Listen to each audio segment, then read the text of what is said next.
नमस्कार, स्वागत है आप सभी को हमारी चैनल पर। आज की कहानी है शिव और पार्वती जी की अमर कथा। पुराणों में संस्मरण है कि एक बार माँ पार्वती ने बड़ी उत्सुकता से बाबा श्री विश्वनाथ महादेव से यह प्रश्न किया कि ऐसा क्यों होता है कि आप अजर अमर है और मुझे हर जन्म के बाद नए स्वरूप में आकर फिर से वर्षों की कठोर तपस्या के बाद आपको प्राप्त करना होता है। जब मुझे आपको ही प्राप्त करना है तो फिर मेरी यह तपस्या क्यों, मेरी इतनी कठोर परीक्षा क्यों, और आपके कंठ में पड़ी यह परमुंड माला तथा आपके अमर होने का कारण, रहस्य क्या है? महाकाल ने पहले तो माता को यह गूढ़ रहस्य बताना उचित नहीं समझा, परंतु स्त्री हट के आगे उनकी एक न चली।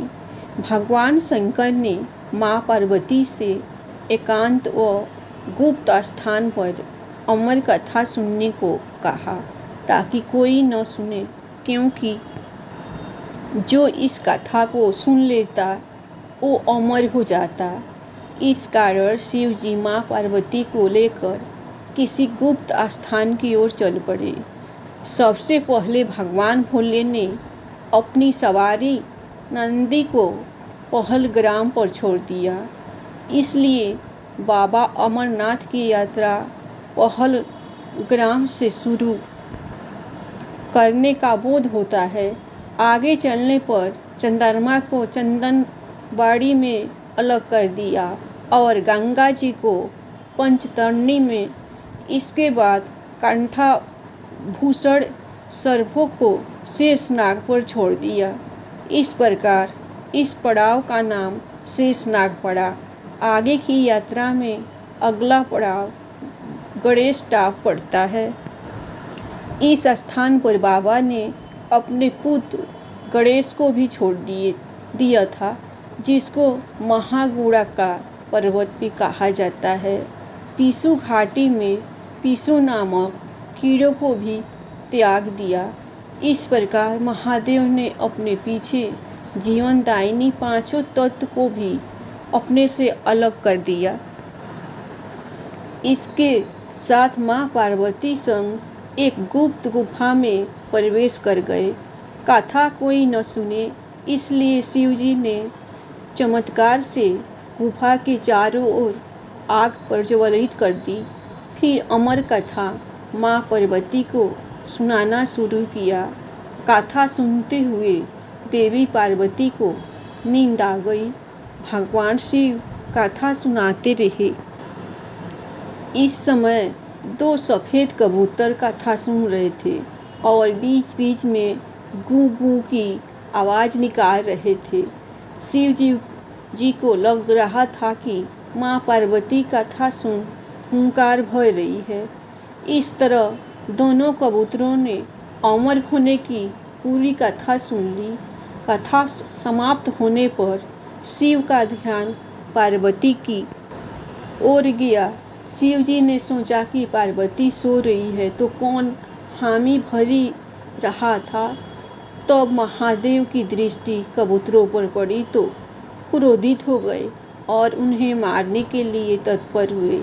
इस पर कबूतरों ने शिव जी से कहा कि हे प्रभु, हमने आपसे अमर कथा सुन ली है। यदि आप हमें मार देंगे तो अमर होने की यह कथा झूठी हो जाएगी। इस पर शिव जी ने कबूतरों को जीवित छोड़ दिया और उन्हें आशीर्वाद दिया कि तुम सदैव इस स्थान पर शिव पार्वती के प्रतीक चिन्ह के रूप में निवास करोगे। अतः यह कबूतर का जोड़ा अजय अमर हो गया। माना जाता है कि आज भी इन कबूतरों का दर्शन भक्तों को प्राप्त होता है। इस तरह से यह गुफा अमर कथा की साक्षी हो गई और इसका नाम अमरनाथ गुफा पड़ा।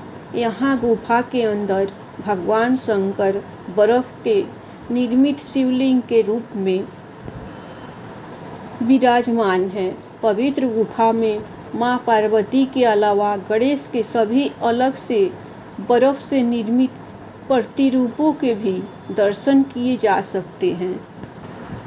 गडरिये ने ढूंढा गुफा पवित्र गुफा की खोज के बारे में पुराणों में भी एक कथा प्रचलित है कि एक गडरिये को एक साधु मिला।